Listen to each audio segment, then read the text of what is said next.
மாவட்டம் மரக்காணம் அருகில் அசப்பூர் கிராமத்தில் கிட்டத்தட்ட 75க்கும் மேற்பட்ட வீடுகள் இருக்கிறது. இந்த பகுதி பார்த்தீங்கன்னா ஏற்கனவே புதிய தலைமை சமீபத்தான செய்தி வெளியிட்டது.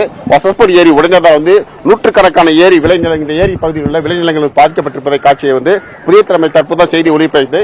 இந்த சூழ்நிலையில் தற்போது அசப்பூர் கிராமத்தில் உள்ள 75 வீடுகளில் உள்ள 20க்கும் மேற்பட்ட குடியிருப்பு பகுதிகளில் அதிகமாக வெள்ளம் சூழ்ந்திருக்கிறது.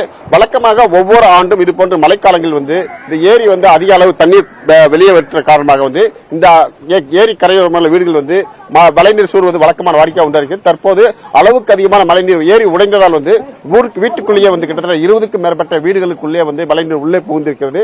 இந்த பகுதியில் நமது ஒளிப்பதிவாளர் சுரேந்தர் காட்சிப்பட காரணம் வீட்டுக்குள் தண்ணீர் புகுந்து மட்டுமல் நேற்று இரவிலிருந்து 11 மணியிலிருந்து தண்ணீர் வீட்டுக்குள் புகுந்தால் இவர்களுடைய அன்றாட இயல்பு வாழ்க்கையும் பாதிக்கப்பட்டிருக்கிறது. புயல் காரணமாக வேலைக்கு செல்ல முடியாமல் வீட்டிலேயே முடங்கியிருந்த மக்கள் தற்போது இயல்பு வாழ்க்கை பாதிக்கப்பட்டு வீட்டிலேயே முடங்கியிருக்கிறார்கள். காலையிலிருந்து கூட அவர்கள் சமைத்து உணவு சாப்பிட முடியாத ஒரு சூழ்நிலையில் தான் தற்போது இந்த பகுதி மக்கள் அனைவருக்கிறார்கள். இவர்களுக்கு என்னென்ன பாதிப்பு இருக்கிறது என்பது குறித்து பாதிக்கப்பட்ட மக்களிடம் நாம் பேசலாம். அம்மா வணக்கமா, எப்ப தண்ணி வந்துச்சு, என்ன மாதிரியான உங்களுக்கு பிரச்சனை இருக்கு? நைட் 12 மணிக்கு தண்ணி வந்துச்சு சார். நைட் 12 மணி இருக்கும். அது வரைக்கும் வெளியில தான் இருக்கிறோம். உள்ள ரெண்டு ஓட்டியுமே தண்ணி இருக்கு. உள்ள வெளியில தான் ரோட்ல தான் நின்னுக்கிறோம். என்ன பொருள் பாதிப்பட்ட உங்க வீட்டுல? நெல்லாம் அடிச்சு வச்சு எல்லாம் வாரி போக வச்சிருக்கோம். அரிசி வசிப்பு அரிசி முடிச்சு உள்ள தீனி பண்டம் எல்லாமே எல்லாம் மல்லிகை சாமான்ல இருந்து எல்லாமே சேவரம் ஆயிடுச்சு ஐயா. எதுவுமே கிடையாது. நாங்க சாப்பிடறதுக்கு வழி கிடையாது.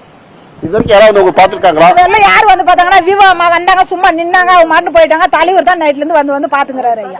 அவங்க 2 பேரும் உப தலைவரும் வந்து பாத்துட்டு தான் போறாங்க. அவங்க ஊரு ஊந்து போய் கிடது. அவங்களும் எங்க நிலைமையில தாங்கிறாங்க. நாங்க என்ன பண்ண முடியும்?